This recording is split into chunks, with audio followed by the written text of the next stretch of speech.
social media. Congresswoman Alexandria Ocasio-Cortez is being criticized for invoking the Israel-Hamas war into her Christmas message. She wrote, in part, quote, "In the story of Christmas, Christ was born in modern-day Palestine under the threat of a government engaged in a massacre of innocents. Thousands of years later, right-wing forces are violently occupying Bethlehem as similar stories unfold for today's Palestinians, so much so that the Christian community in Bethlehem has canceled this year's Christmas Eve celebration out of both fear for their safety and respect."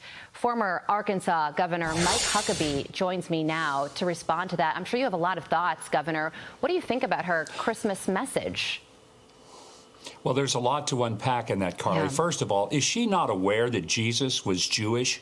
Is she not aware that the whole term Palestinian meant Jewish people until 1962, when Yasser Arafat co-opted the term and created a nation and made up a people and called them the Palestinians, who previously were Jordanian?